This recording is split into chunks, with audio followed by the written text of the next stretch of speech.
नमस्कार मित्रों, आज चिंतन में उदारता का भाव विकसित कीजिए।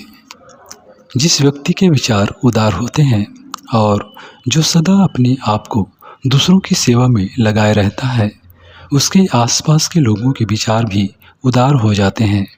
स्वार्थी मनुष्य की संतान निकम्मी ही नहीं वरन क्रूर भी होती है। ऐसी संतान माता पिता को ही कष्ट देती है। इसके प्रतिकूल उदार मनुष्य की संतान सदा माता पिता को प्रसन्न रखने के लिए काम करते हैं।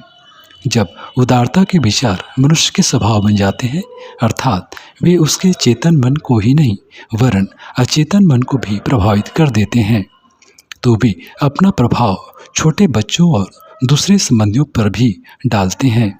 इस प्रकार हम अपने आसपास उदारता का वातावरण बना देते हैं और इससे हमारे मन में अद्भुत मानसिक शक्ति का विकास होता है।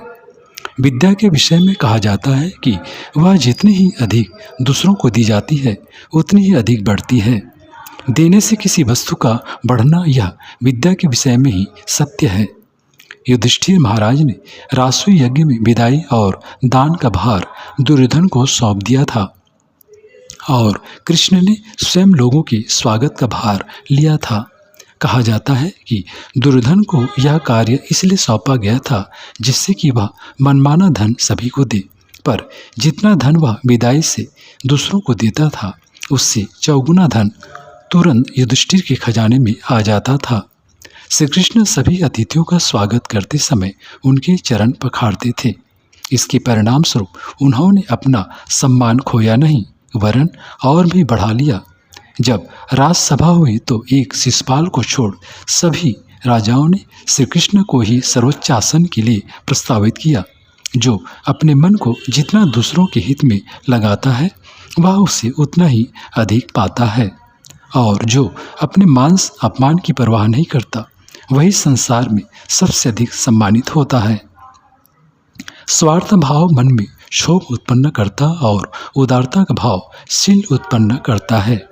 यदि हम अपने जीवन की सफलता को आंतरिक मानसिक अनुभूतियों से मापें तो हम उदार व्यक्ति के जीवन को ही सफल पाएंगे। मनुष्य की स्थायी संपत्ति धन, रूप अथवा यश नहीं है, ये सभी नश्वर हैं। उसकी स्थायी संपत्ति उसके विचार ही हैं। जिस व्यक्ति के मन में जितने अधिक शांति, संतोष और साम्यवाद लाने वाले विचार आते हैं वह उतना ही अधिक धनी है। उदार विचार मनुष्य की वह संपत्ति है जो उसके लिए आपत्ति काल में सहायक होती है। अपने उदार विचारों के कारण उसके लिए आपत्ति काल आपत्ति के रूप में आता ही नहीं, वह सभी परिस्थितियों को अपने अनुकूल देखने लगता है। उदार मनुष्य के मन में भले विचार अपने आप ही उत्पन्न होते हैं। इन भले विचारों के कारण सभी प्रकार की निराशाएं नष्ट हो जाती हैं और उदार मनुष्य सदा उत्साहपूर्ण रहता है। उदार मनुष्य आशावादी होता है। निराशावाद और अनुदारता का जिस प्रकार सहयोग है उसी प्रकार उदारता का सहयोग आशावाद और उत्साह से है। जब मनुष्य अपने आप में किसी प्रकार की निराशा की वृद्धि होता देखे तो उसे समझना चाहिए कि कहीं न कहीं उसके विचारों में उदारता की कमी हो गई है। अतएव इसके प्रतिकार स्वरूप ऐसे उदार विचारों का अभ्यास करना चाहिए। अपने समीप रहने वाले व्यक्तियों से ही उसका प्रारंभ करे तो वह देखेगा कि थोड़े ही काल में उसके आसपास दूसरे प्रकार का वातावरण उत्पन्न हो गया है। उसके मन में फिर आशावादी विचार आने लगेंगे। जैसे जैसे उसकी उदारता का अभ्यास बढ़ेगा उसका उत्साह भी उसी प्रकार बढ़ता जाएगा। इससे यह प्रमाणित होता है कि मनुष्य उदारता से कुछ खोता नहीं, कुछ और न कुछ प्राप्त ही करता है। मित्रों, कितने ही लोग कहा करते हैं कि दूसरे लोग हमारी उदारता से लाभ उठाते हैं। वास्तव में वह उदारता ही नहीं जिसके पीछे पश्चाताप करना पड़े।